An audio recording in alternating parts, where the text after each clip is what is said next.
हमेशा भाई जब आज का जो प्रेस कॉन्फ्रेंस का क्या सब? राम राम जी आप सभी को। सबसे पहले तो सभी छायाकार और पत्रकार बंधुओं का स्वागत है। मैं उनकी तरह हूँ। आज का विषय है कि जो हमारे देश के अंदर एक बहुत ही महत्वपूर्ण स्थिति आज हुई है।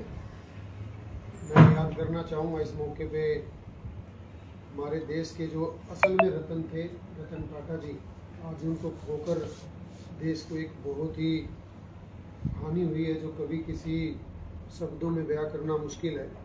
तो मैं उनको सच्चे अपने मन से श्रद्धांजलि अर्पित करता हूँ आम आदमी पार्टी हरियाणा की तरफ से। और एक मुहिम की जो नतीजे रहे, पूरे हरियाणा के जो नतीजे रहे, मुहिम के और जो हरियाणा के नतीजे रहे, उसके संदर्भ में मैंने ये प्रेस कॉन्फ्रेंस आज रखी है। तो आज जो मुख्य मुद्दा है वो मुद्दा है कि आज मुहिम के अंदर राजनीति का और राजनीति के रूप में जो दुकानदारी लोग यहाँ पे कर रहे हैं उसका एक नंगा नाच देखने को मिल रहा है। बहुत से लोगों को लगता है कि पैसे की ताकत से राजनीति की जा सकती है, पैसे की ताकत से चुनाव जीता जा सकता है और पैसे की ताकत से आप हर वो पद प्रतिष्ठा प्राप्त कर सकते हो जो कि एक भारतीय संविधान के खिलाफ, भारतीय लोकतंत्र के खिलाफ और जो एक आम वोटर का मजाक उठाने की बात है। हमारे पूर्व में विधायक रहे श्री बलराज कुंडू जी, जो नाम तो लेते रहे बसों का कि मैं समाज सेवा कर रहा हूँ बस चला के लोगों के बीच में, लेकिन जैसे ही चुनाव के नतीजे आए तो कल उन्होंने एक सभा करके, एक प्रेस कॉन्फ्रेंस करके, या जो भी आप तमाम प्रेस के साथी वहाँ मौजूद रहे होंगे, मुझे अखबार के माध्यम से और व्हाट्सएप ग्रुप्स के माध्यम से पता चला कि वो बसें बंद करने की धमकियां दे रहे हैं। तो मैं कहना चाहूँगा मुहिम हल्के की जनता जनार्दन से भी कि ये उन लोगों का चेहरा आप लोगों के सामने है जो मैं बार बार पिछले 3 साल आपके बीच में बोलता रहा कि बहुत से लोग सिर्फ राजनीतिक दुकान यहाँ पे खोल के बैठे हुए हैं। मैं आप सबके माध्यम से पूछना चाहता हूँ पूर्व विधायक जी से कि आज जो नखरे कर रहे हैं कि बसें बंद कर रहा हूँ मैं, तो कौन व्यक्ति वो थे जो मुहिम विधानसभा के उनके पास ये कहने गए थे कि तू बसें चला, कि आप हमारे विधानसभा के अंदर बसें चलाइए। बसें चलाने का न्योता उनको किसी ने नहीं दिया और आज वो बस बंद करने जा रहे हैं तो सिर्फ कुछ उनके पिछलग्गू जो लोग हैं उनके अलावा उनके पास ये कोई कहने जाने वाला नहीं कि आप बसें चला लो। आज भारतीय जनता पार्टी की सरकार है हरियाणा के अंदर, मेरी अलग विचारधारा, मेरी अलग सोच के मैं पार्टी के अंदर मैं काम करता हूँ, कार्य करता हूँ आम आदमी पार्टी का। आम आदमी पार्टी इस देश के अंदर एक सार्थक राजनीति करने के रूप में जानी जाती है। आज दिल्ली और पंजाब के अंदर आम आदमी पार्टी के संदर्भ में 10,000 से ज़्यादा बसें पूरे देश की महिलाओं के लिए फ्री चलती है। कोई भी महिला किसी भी बस में दिल्ली और पंजाब के अंदर बैठे तो उनको अपना पर्स निकालने की जरूरत नहीं, पूरे देश की महिलाओं के लिए फ्री है। वहाँ ऐसा नहीं है कि कोई महिला दिल्ली की है, हरियाणा की है, पश्चिमी बंगाल की है, केरल की है, महाराष्ट्र की है, उड़ीसा की है, मध्य प्रदेश की है या पंजाब की है या कहीं की भी है, वो कोई भी आए कहीं भी।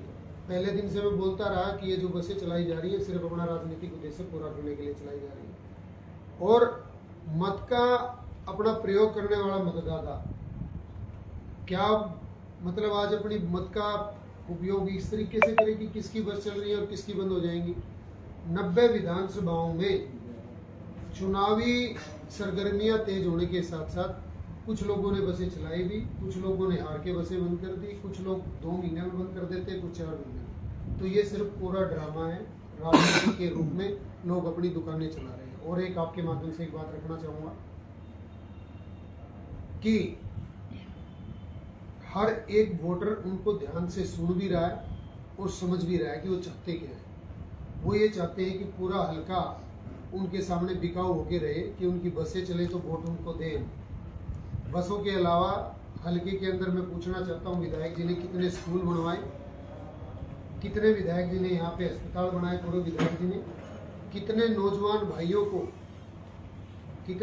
भाइयों के लिए रोजगार के लिए उन्होंने क्या किया, कितने बड़े बड़े इंडस्ट्री एरिया यहाँ पे स्थापित किए, क्या महम शहर के लिए एक सेक्टर की व्यवस्था की गई? क्या महम शहर के लिए कोई बहुत बड़ा इंडस्ट्रियल जोन इधर बनाया गया? क्या महम विधानसभा के अंदर कोई ऐसा एजुकेशन हब यहाँ पे स्थापित किया गया कि जिसके तहत लोगों को काम मिले? क्या कोई महम के अंदर अपराध को रोकने के लिए कदम उठाए गए?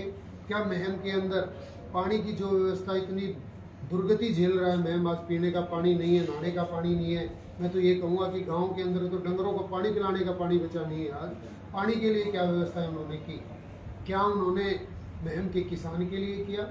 क्या महम के लिए सड़कों की जो आज जर्जर हालत है, आप सबके सामने, आप मीडिया के साथी यहाँ बैठे हैं और जहाँ तक ये मेरी आवाज़ पहुँच रही है, क्या आज सड़कों के हालात है, क्या गांव के अंदर गलियों के हालात है? तो क्या सिर्फ एक बस सिर्फ राजनीति का मुद्दा रह गई है? और आज भारतीय जनता पार्टी की चल रही सरकार हरियाणा के अंदर, मैं आपके माध्यम से इनसे भी कहना चाहूँगा कि गाँव के अंदर अगर एक हमारी बहनों के लिए, बेटियों के लिए बसों की व्यवस्था पूर्ण रूप से अगर की जाए तो क्या नहीं हो सकती।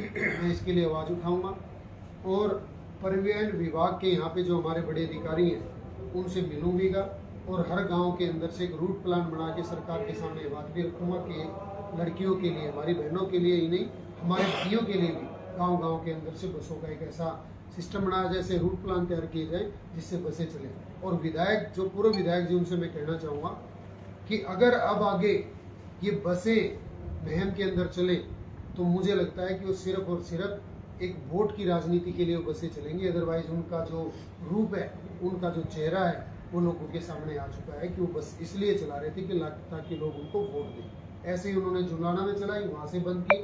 और भी इस पूरे हरियाणा के अंदर जरूरत है कि हर विधानसभा के अंदर, हर शहर के अंदर, हर गाँव के अंदर बसें चलें, जो अरविंद केजरीवाल जी का मॉडल दिल्ली और पंजाब का है। ऐसी व्यवस्था पूरे हरियाणा के अंदर लागू। और एक आप सबके बीच में मैं बात रखना चाहूँगा कि जो अभी चुनावी नतीजे हरियाणा के अंदर आए हैं, जो चुनावी नतीजों ने जो सबको चौंका दिया है कि ये चुनावी नतीजे आए कैसे। आज हर एक मतदाता हैरान है इन नतीजों से। हैरानी की वजह ये नहीं है कि कांग्रेस पार्टी चुनाव हार गई है, आम आदमी पार्टी चुनाव हार गई है, या इंडियन नेशनल लोकदल चुनाव हार गई है, जेजेपी चुनाव हार गई है। सब लोग इस बात से हैरान है कि बीजेपी चुनाव जीती कैसे। तो मुझे जो लगता है, जो आज भारतीय जनता पार्टी हरियाणा के अंदर चुनाव जीती है, वो सिर्फ कांग्रेस पार्टी के अहंकार की वजह से चुनाव जीती है। आज अगर आम आदमी पार्टी इन लोगों को बार बार कहती रही कि प्रदेश के अंदर इंडिया गठबंधन से अगर हम चुनाव लड़ते तो 70 से ज़्यादा सीटें आज इंडिया गठबंधन के पास होती।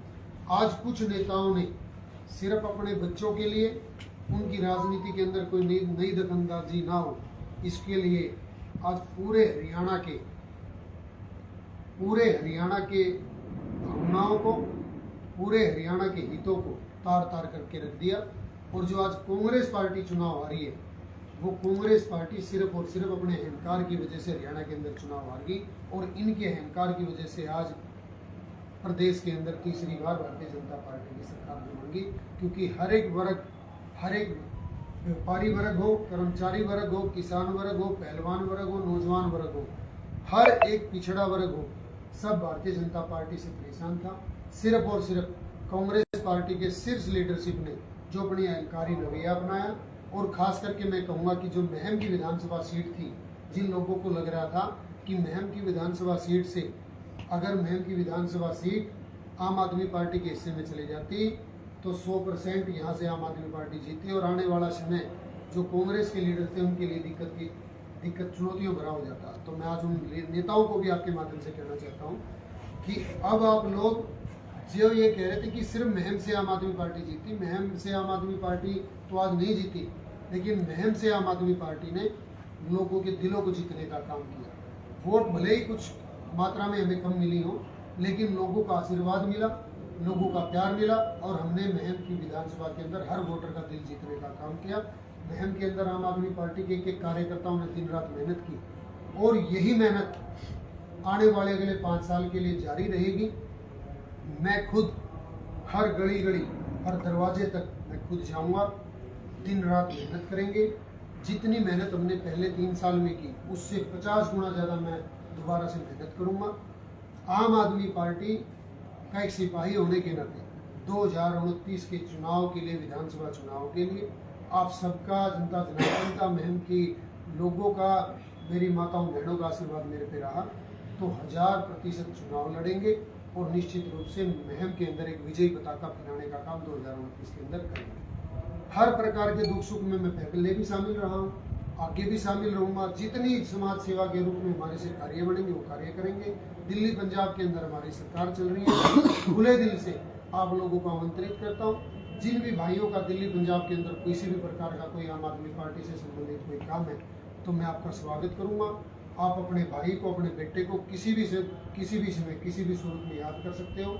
हर प्रकार की मेडिकल सुविधा के लिए, हर प्रकार की दिल्ली के अंदर चल रही ट्रांसपोर्टेशन सुविधा के लिए, जिस भी चीज़ में आपको जरूरत है दिल्ली पंजाब की सरकारों की, आपका ये बेटा, आपका भाई आपके लिए तत्पर तैयार रहेगा। और दूसरी बात, हम 2029 का चुनाव लड़ने के लिए आज से ही महम विधानसभा के अंदर बिगल फूक रहे।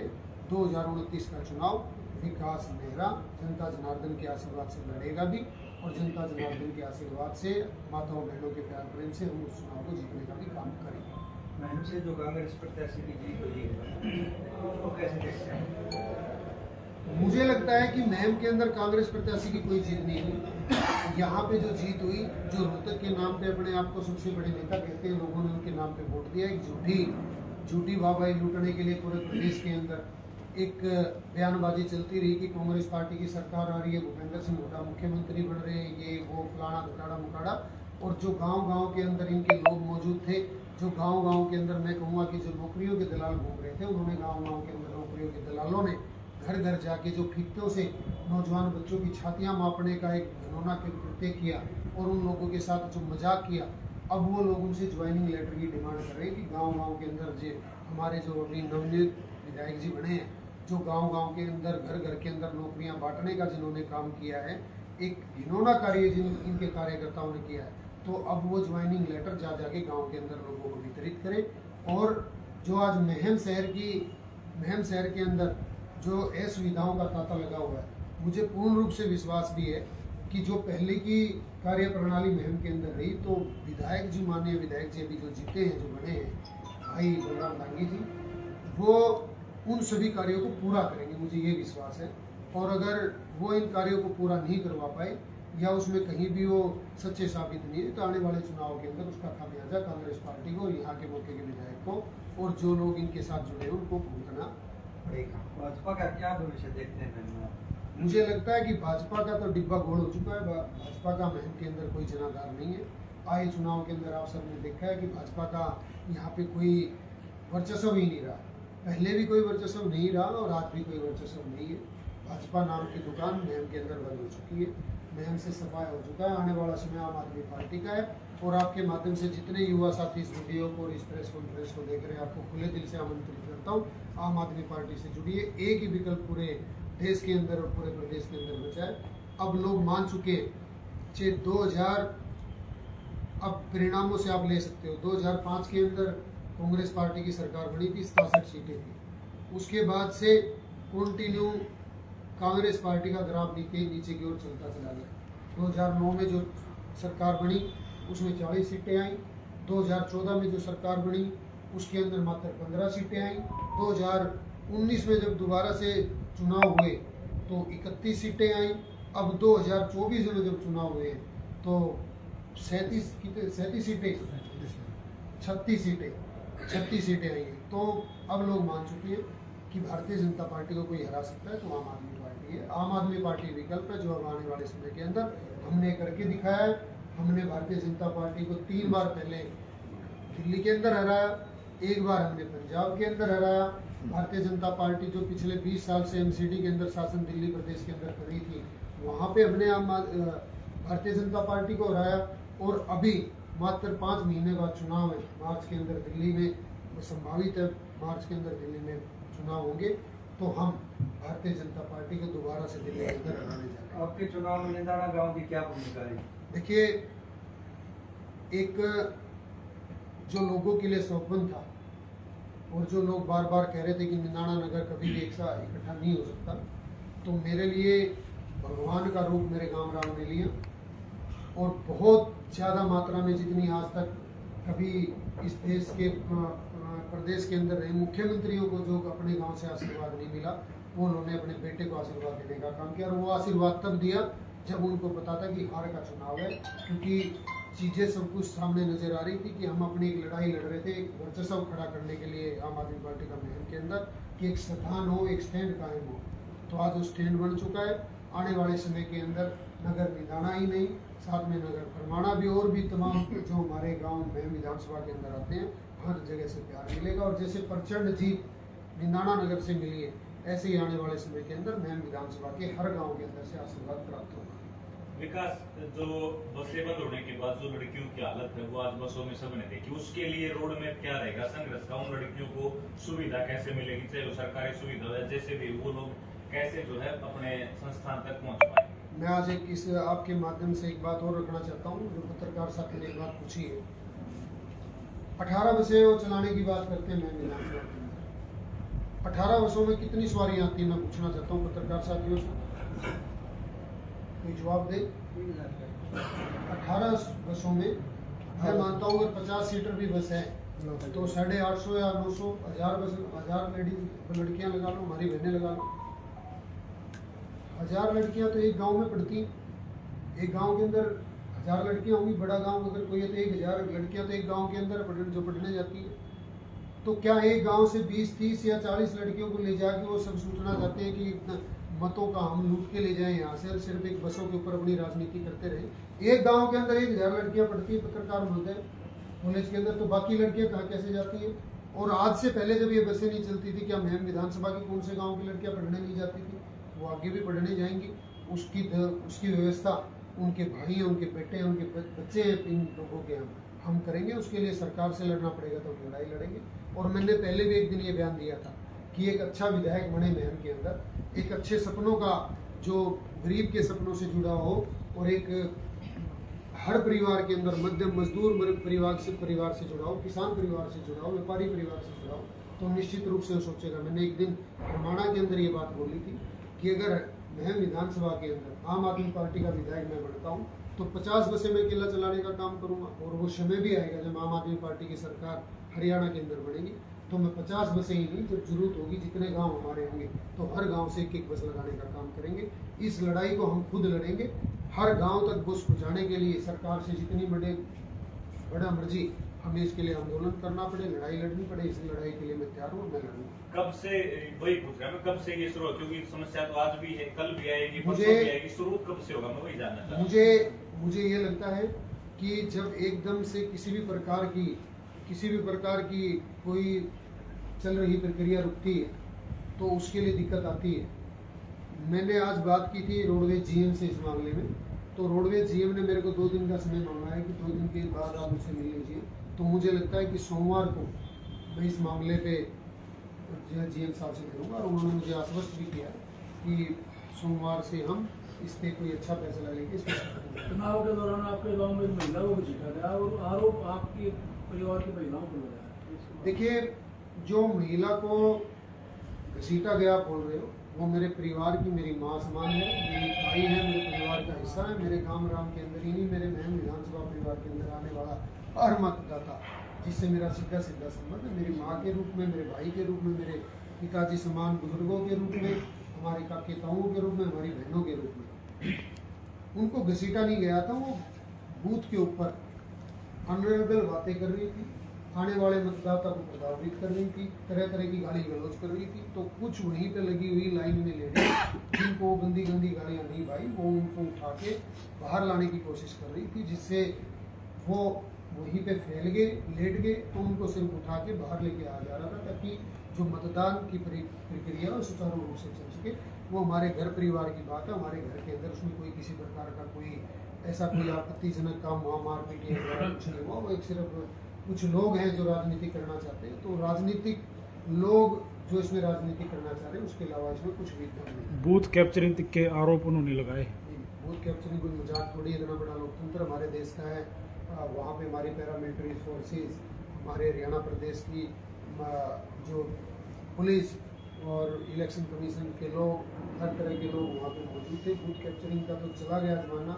अब वो कहाँ पे वो चीज़ें कि यहाँ पे कोई बस्तर में इलेक्शन नहीं हो रहा, पाकिस्तान में इलेक्शन नहीं हो रहा, बांग्लादेश में इलेक्शन नहीं हो रहा, ये भारत देश के अंदर इलेक्शन हो रहा है। और भारत देश के अंदर मैं इतना तो मानता हूँ कि इतने बड़े लोकतंत्र के अंदर एक मत का अधिकार इतने बड़े पैमाने पे किया जाता है, एक सुचारू रूप से हो रहा है, उसमें सब सरकारें शामिल है। चाहे पहले की आज की तो सुचारू रूप से पूरे हरियाणा के अंदर शांतिपूर्ण रूप से हुआ भी, तो उसके लिए मैं प्रशासन को और जो इलेक्शन कमीशन है उनको बधाई भी दूंगा। विकास भाई, मैम के अंदर पानी की समस्या बहुत बड़ी समस्या रही है, और साथ ही साथ जैसे बसों की आपने जिक्र किया, बसों की बहुत ही बड़ी समस्या है, जो कि बाईपास पे सवारियों को उतार देते हैं। मैम की जनता इतनी परेशान है। और रही स्टूडेंट की बात, हम जब भी कवरिंग के लिए जाते हैं, मीडिया में पहले भी इस मुद्दे को उठाया है, कुछ टाइम के लिए बसें शहर के बीच से आई है, उसके बावजूद बार बार वही परेशानियां फेस कर रहे हैं। नए नए नेता आते हैं, बीजेपी भी आ चुकी है, उसके अंदर कांग्रेस भी आ चुकी है, और अब आप वादे कर रहे हो कि इस समस्या को सुलझाएंगे। क्या लगता है आपको, इस समस्या का समाधान स्थायी रूप से हो पाएगा? 1000% हो पाएगा। जितनी भी बसें आज से बाईपास से बाहर से जाती हैं, मैं उनके बारे में भी आवाज़ उठाऊंगा। वो बसें हमारे अंदर से जानी चाहिए, और वो हमारा मानवाधिकार भी है, वो बाहर से लेके नहीं जा सकते। और जो इस तरह के काम कर रहे हैं, जितने भी चालक हैं या परिचालक बाहर से इनको बसों को लेके जाते हैं, उन सब भाइयों से भी मैं हाथ जोड़ के ये निवेदन करना चाहता हूँ कि ये बसें अंदर से जानी चाहिए। और इसके लिए हम जो भी अधिकारी संबंधित इसमें मैम के अंदर है या मैम जो बस अड्डे के अंदर जो अधिकारी बैठे हैं, उनसे लिखित के अंदर मैं इसमें शिकायत भी दूंगा, और जीएम साहब से मिलने जाएंगे तो इस बारे में भी आवाज़ उठाएंगे। लिखित में कार्रवाई होती है जीएम से। पीछे अरविंद शर्मा जी भी रहे, उन्होंने भी इस मुद्दे को उठाया था। कुछ समय के लिए समाधान हुआ था, लेकिन फिर से वो बाईपास जाने लगे, और सवारियां 12 बजे रात के बाईपास पे उतरती है। सर देखिए, मुझे ये लगता है इसके लिए कहीं ना कहीं हम खुद भी जिम्मेदार हैं। जब तक कि आप लोगों के ऊपर अत्याचार हो रहा है, अत्याचार करने वाले से सहने वाला भी ज़्यादा उसके लिए मुझे लगता है कि उसमें शामिल होता है, और उसके लिए वो भी गुनहगार होता है। वो बस से उतरे ही ना, अगर उनको बाहर उतारे तो मैं उतरता नहीं भाई। हर तरह की चीज़ है, आप मालिक हो। यहाँ लोकतंत्र के अंदर अपनी आवाज़ उठाने का हक आपको बाबा साहब अम्बेडकर ने दिया है। ऐसे चुपचाप बैठ के अगर आप अत्याचार को सहते रहेंगे तो लोग ज़्यादा अत्याचार करने का काम करेंगे। हर दूसरे दिन झगड़े होते हैं, ड्राइवर कंडक्टर आपस में लड़ाइयाँ करने लगते हैं। सर देखिए, मुझे लगता है कि इसके लिए कठोर से कठोर कदम उठाने की जरूरत है। हम ये उठाने का काम करेंगे।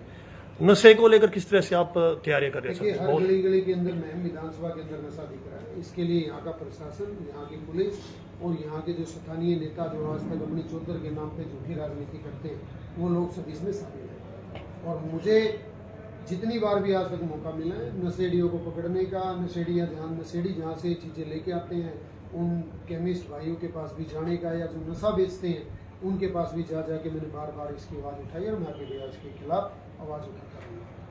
जी ठीक। एक इसमें रह गया यार, एक इसमें ये रह गया कि कुछ सीटें हैं ऐसी जहाँ पे आम आदमी